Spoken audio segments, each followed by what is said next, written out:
A very good morning, students. Welcome to the science class. Today we will start with our new chapter, that is chapter number 7, living and non-living things.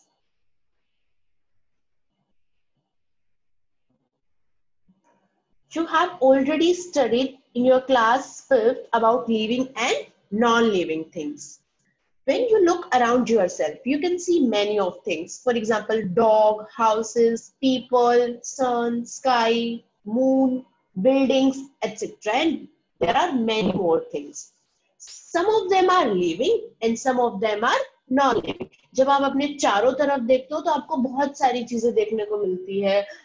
Animals देखने को मिलते हैं, human beings देखने को मिलते हैं, plants या फिर बैट, बिल्डिंग्स, हाउसेस, बहुत सारी चीजें देखने को मिलती है. उनमें से कुछ तो लिविंग है और कुछ नॉन लिविंग थिंग्स है.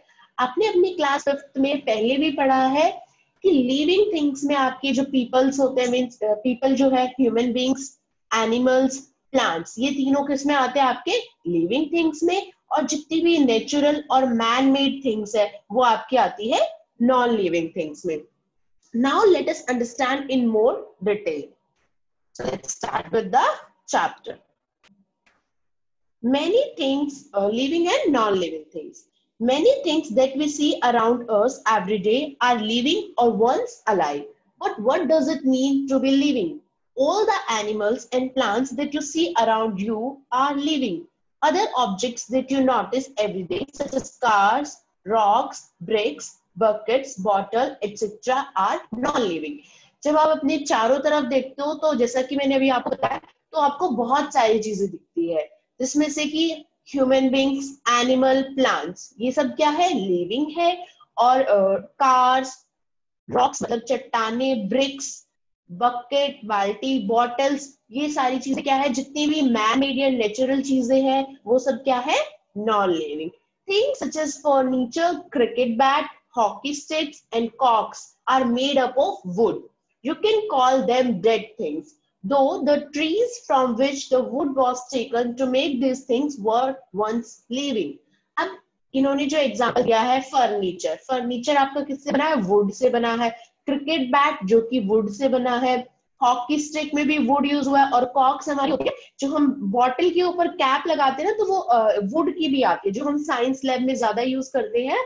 किसी भी फ्लास्क वगैरह के ऊपर हम एक कैप लगाते हैं वुड की, जिसको हम बोलते हैं कॉक्स, ताकि अगर उसमें कोई भी रिएक्शन हो रही है, तो उसमें कोई भी गैस निकल रही है या कुछ भी हो रही है, तो वो आउट ऑफ द फ्लास्क ना जा सके, इसलिए हम उसमें से वुडन कॉक्स लगाते हैं. तो ये सारी चीजें किसकी बनी है? वुड की. But they are the dead things. आपके जो फर्नीचर है, मान लो आपका जो सोफा है, क्या वो, या बेड है, वो लिविंग तो नहीं है ना, लेकिन वो वुड जिससे वो बना है, जब वो प्लांट का पार्ट थी, जब तक हमने उस प्लांट को कट नहीं किया था, तब तक वो क्या थी? लिविंग. लेकिन कट करने के बाद वो क्या हो गई? Dead things. Now common features of living and non living things. All living and non-living things are made up of matter. You have already read that the matter occupies space and has mass. Thus, living and non-living things has mass and occupy space. ये अभी आपने अपने last chapter में भी हमने पढ़ा था कि जितनी भी आपके आसपास जितनी भी चीजें हैं, मतलब जो भी आपके आसपास है, वो क्या है? मैटर है. मैटर क्या होता है? Things which have mass and occupy space. आपके आसपास जितनी भी चीजें, फॉर एग्जांपल आपकी नोटबुक ही है, उसका कुछ वेट है और उसने कोई भी स्पेस ऑक्यूपाई किया. अगर आपकी बेंच पे रखी है, टेबल पे रखी है, तो उसने आपकी टेबल पे एक स्पेस ऑक्यूपाई किया हुआ, एक जगह घेरी हुई है, तो ये क्या है? मैटर है. एयर भी, जो कि आप बलून में फिल करते हुए, तो बलून में भी स्पेस लेती है ना एयर, तभी वो बलून क्या होता है? फूलता जाता है. तो उसने भी, एयर ने भी क्या किया? स्पेस ऑक्यूपाई किया है, तो वो भी क्या है? मैटर है. तो जितनी भी लिविंग या नॉन लिविंग थिंग्स है, सब ने कोई स्पेस ऑक्यूपाई किया हुआ है और सबका अपना कुछ मास है. तो लिविंग और non living things are made up of matter. वो सब क्या है? मैटर है और मैटर से मिलके बनी है. तो ये कॉमन चीज है दोनों के बीच में, लिविंग थिंग्स में भी और नॉन लिविंग थिंग्स में भी. Both are made up of matter. It's a fact. पहले हम ये फैक्ट पढ़ लेते हैं. As early as about 200 years ago, many people thought that living things could suddenly develop from non-living things. They thought, for example, the maggots developed from the decaying meat.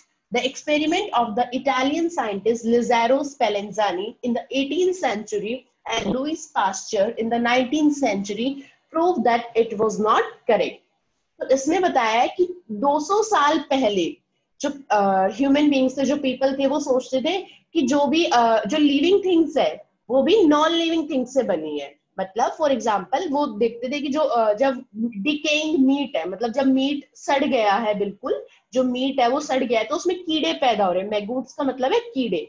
तो उसमें कीड़े पैदा हुए, और कीड़े क्या है आपके, देखो मूव कर रहे हैं, अपने आप से मूव कर रहे हैं ना, तो वो क्या, और ग्रो कर रहे हैं, तो वो जो मैगूट्स है, जो कीड़े है, वो क्या है, लिविंग थिंग्स है. तो उन्होंने देखा जो डिकेइंग मीट है, मतलब जो मीट सड़ गया, वो तो क्या था, नॉन लिविंग, लेकिन उसमें से कीड़े पैदा हुए, तो वो क्या है कि नॉन लिविंग थिंग्स ही हमारी लिविंग थिंग्स को बनाती है. लेकिन बाद में 2 साइंटिस्ट ने इसके ऊपर रिसर्च किया, लिज़ारो स्पेलिंजानी ने और लुइस पास्चर ने. तो इन्होंने बताया ऐसा नहीं है, non living things living things को जनरेट नहीं करती. तो ये जो स्टडी है वो रॉन्ग प्रूफ हो गई थी. Another common features between living and non-living thing is that they are made up of structural units. A non-living things like a chalk can be broken into smaller and smaller particles until you get the smallest piece of the chalk. You have read that a molecule is the smallest unit of matter. So a molecule is the structural unit of chalk. Thus molecules are the structural unit of non-living things. The structural unit of a living thing is a cell. अभी आपने अपनी जो हमने last chapter पढ़ा था उसमें भी पढ़ा था कि जब आप किसी भी नॉन लिविंग थिंग्स को, किसी भी आप मैटर को ब्रेक करते जाते हो, नॉन लिविंग थिंग्स को, फॉर एग्जांपल चौक है, अगर मैं चौक को ब्रेक करना चाहूँ तो मैं उसको ब्रेक करती जाऊंगी और बिल्कुल पाउडर फॉर्म में आ जाएगा. अगर मैं अब भी उसके पार्टिकल को और ब्रेक करना चाहूँ तो एक ऐसी स्टेज आ जाएगी जब मैं उसके सबसे छोटे पार्टिकल को और ज्यादा ब्रेक नहीं कर सकती, उसको और ज्यादा पार्ट्स में डिवाइड नहीं कर सकती.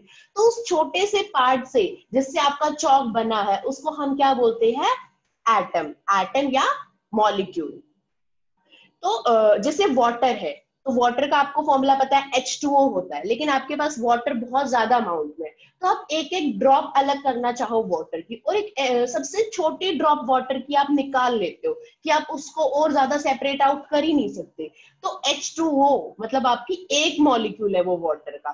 तो किसी भी मैटर की जो नॉन लिविंग थिंग्स है वो किससे बनी हुई है, या तो मॉलिक्यूल से या फिर एटम से. तो उनकी स्ट्रक्चरल यूनिट मतलब जो उनकी सबसे छोटी यूनिट है जिससे मिल मिलके वो बनी है, तो वो क्या है, या तो मॉलिक्यूल है या फिर एटम है. सिमिलरली आपकी लिविंग थिंग्स भी, हम ह्यूमन बींग्स हैं, हम भी किसी चीज से अगर आप कट करना चाहो अपने हाथ को, तो आप अगर कट करो छोटे छोटे पीसेस में, तो ये भी तो किसी से जुड़ के बना है ना. जैसे कि एक स्मॉल बेबी होता है, वो भी धीरे धीरे धीरे धीरे ग्रो करके एक बिग मैन बन जाता है. तो वो स्टार्टिंग में तो स्मॉल बेबी होता है, तो वो भी क्या करता है, धीरे धीरे ग्रो करता है. तो हम ह्यूमन बींग्स, एनिमल्स भी जिस स्मॉलेस्ट यूनिट से बने हैं उसको हम क्या बोलते हैं, सेल. चाहे वो लिविंग्स में हो या मतलब ह्यूमन बींग्स में हो, एनिमल्स में हो या फिर प्लांट्स में हो. तो नॉन लिविंग थिंग्स जिस स्ट्रक्चरल यूनिट, जिस स्मॉलेस्ट यूनिट से बनी है उसको हम बोलते हैं एटम या मॉलिक्यूल, और लिविंग थिंग्स जिस सबसे छोटी स्ट्रक्चरल यूनिट से बनी है उसको हम बोलते हैं cell. Cell vary in size and shape. There are different kinds of cell in the body of a living thing. Cells can be seen under a microscope. Figure 7.1 shows cells in an onion peel as seen under a microscope. अब आप अपनी जो भी, अगर आप अपनी skin की cell, अपनी बॉडी की सेल को या हाथ की सेल को देखना पाओ तो आप नेक्ड आइज से उसको नहीं देख सकते. क्यों? क्योंकि अगर आपको कोई भी सेल ऑब्जर्व करनी है तो हम उसको किसकी हेल्प से देखते हैं, माइक्रोस्कोप की हेल्प से. और लिविंग थिंग्स में बहुत साइज, जो सेल्स है वो बहुत टाइप्स की होती है और उनका साइज भी वेरी करता है. फॉर एग्जांपल अगर हम ह्यूमन बींग्स में देखें तो नर्व सेल होती है हमारी बॉडी में, तो सबसे लॉन्गेस्ट सेल होती है जो हमारी बॉडी में ब्रेन तक मैसेज ट्रांसफर करने का काम करती है. जैसे अगर आपका हाथ किसी भी गर्म चीज से लग गया तो वो एकदम से उसको नर्व सेल क्या करेगी, मतलब आप एकदम से फील कर लेते हो कि हाँ भाई ये हॉट है ऑब्जेक्ट, तो वो एकदम से ब्रेन को मैसेज करती है और ब्रेन एकदम से रिस्पॉन्ड करता है कि आपको अब यहाँ से हाथ हटाना है. तो आपकी नर्व सेल होती है जो लॉन्गेस्ट सेल है. तो ऐसे ही बॉडी में बहुत सारी सेल है अलग अलग साइज की और अलग अलग शेप्स की. Now difference between living and non living things. तो ये आपने पढ़ी थी कॉमन फीचर्स। तो कॉमन फीचर्स में हमने पढ़ा कि लिविंग थिंग्स और नॉन लिविंग थिंग्स दोनों किससे बनी हुई है, मैटर से बनी हुई है। और लिविंग थिंग्स और नॉन लिविंग थिंग्स की भी कोई एक स्ट्रक्चर यूनिट है, मतलब वो भी किसी ना एक छोटी मतलब अगर आप उनको डिवाइड करना चाहो तो एक उनके अंदर एक स्मॉलेस्ट यूनिट है जिससे मिल मिल के वो बनी है, और दोनों मैटर्स है।